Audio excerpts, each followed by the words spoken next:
اور اس کے لیے اس کو بینیفیشریز کی مرضی کی ضرورت نہیں پڑتی۔ پھر دیکھ لیتے ہیں irrevocable ٹرسٹ۔ irrevocable ٹرسٹ کے اندر جو گرانٹر ہوتا ہے اس کے پاس کنٹرول باقی نہیں رہتا ایسٹس کے اوپر، اور نہ ہی وہ کوئی تبدیلی کر سکتا ہے اس کی ٹرمز اور کنڈیشنز کے اندر، نہ ہی وہ اس کو کینسل کر سکتا ہے کسی بھی وقت بنا کنسنٹ کے بینیفیشریز کی۔ نیکسٹ دیکھ لیتے ہیں ایگزیکیوٹیڈ ٹرسٹ۔ ایگزیکیوٹیڈ ٹرسٹ وہ ٹرسٹ ہوتا ہے جو مکمل طور پہ ایگزیکیوٹ ہو چکا ہو، سٹارٹ ہو چکا ہو، اس کے جو بھی پروسیجر ہے وہ چل رہے ہوں، اور اس کے اندر جو ٹرسٹ ہے وہ مکمل طور پہ لمیٹڈ اور ڈیفائن ہوتا ہے گرانٹر کی جانب سے، اور اس کے اندر کوئی بھی فردر جو ایکٹ ہے وہ کرنے کی ضرورت باقی نہیں رہتی۔ آگے آ جاتا ہے ایگزیکیوٹری ٹرسٹ۔ ایگزیکیوٹری ٹرسٹ وہ ٹرسٹ ہوتا ہے جس میں کوئی عمل باقی ہوں کرنے والے جسے ٹرسٹ مکمل ہونا ہو۔ آگے آ جائے گا ایکسپریس ٹرسٹ۔ ایکسپریس ٹرسٹ وہ ٹرسٹ ہوتا ہے جس کو گرانٹر اپنی مرضی سے وہ رائٹنگ میں یا اورل میں بیان کر دے کہ میں نے یہ پراپرٹی جو ہے وہ ٹرسٹ کر دی، اور وہ اس پراپرٹی کو ٹرانسفر کر دے ٹرسٹی کو۔ نیکسٹ آ جائے گا امپلائڈ ٹرسٹ۔ امپلائڈ ٹرسٹ وہ ٹرسٹ ہوتا ہے جس کے اندر گرانٹر جو ہے وہ صرف اپنی نیت کا اظہار کر دے، جیسے میں یہ زمین پہ مسجد بنانا چاہتا ہوں، یا میں نے یہ زمین جو ہے وہ مسجد کے نام کر دی ہے، اور اس کے اندر کوئی بھی پھر وہ آبجیکشن رائز نہیں کر سکتا، کیونکہ یہ جو ٹرسٹ ہے یہ اس نے اپنی نیت کے ذریعے سے کیا ہے، اس میں نہ ہی کوئی ریٹن سٹیٹمنٹ ہے نہ ہی کوئی اورل سٹیٹمنٹ ہے۔ اس کو آگے فردر کلاسیفائی کیا گیا ہے ریزلٹنگ ٹرسٹ اور کنسٹرکٹیو ٹرسٹ میں۔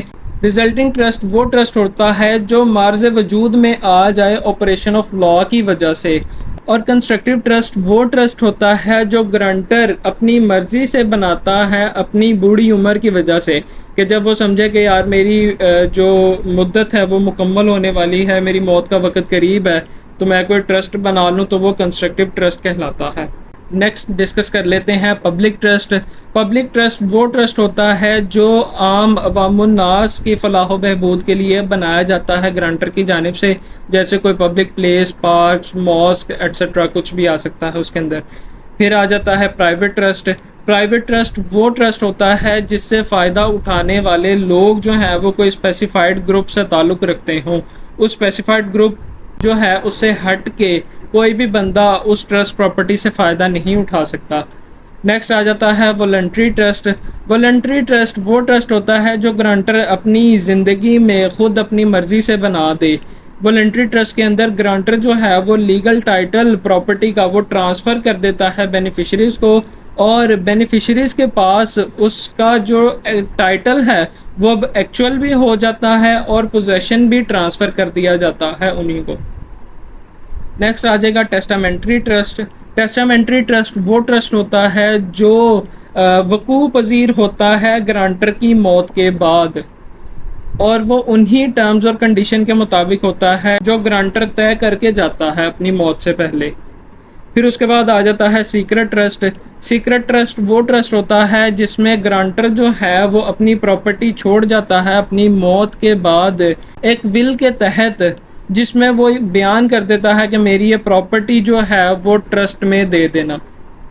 آگے آ جائیں گے ان لافل آبجیکٹس آف ٹرسٹ، کہ وہ وجوہات جن کی بنیاد پہ ٹرسٹ جو ہے وہ غیر قانونی ہو جائے گا، جس میں سب سے پہلے ہے فراڈیولنٹ، کہ اگر کوئی بھی ٹرسٹ جو بنا ہے وہ فراڈ کے مقصد کے لیے بنا ہے وہ غیر قانونی ہے، جیسے کہ آپ نے ٹرسٹ بنایا ہے کہ آپ ٹریننگ دو گے پروسٹیٹیوشنز کو، یہ وائڈ ہوتا ہے۔ پھر آ جائے گا اگینسٹ دا پبلک پالیسی، کہ کوئی بھی ٹرسٹ جو بنا ہے اور وہ پبلک پالیسی کے خلاف ہے تو وہ بھی غیر قانونی ہے، جیسے کہ آپ کوئی پراپرٹی جو ہے وہ ٹرسٹ میں دے دیں اور وہ پراپرٹی جو ہے وہ اس طرح کسی غیر قانونی مقصد کے لیے استعمال ہو کہ اس سے جو پروفٹ جنریٹ ہو اس سے بچوں کی فلاح و بہبود کرنی ہو، تو وہ پروفٹ جو ہے وہ بھی غیر قانونی ہوتا ہے، وہ ٹرسٹ بھی غیر قانونی ہوتا ہے، اور وہ فلاح و بہبود بھی بچوں کی نہیں سمجھی جاتی۔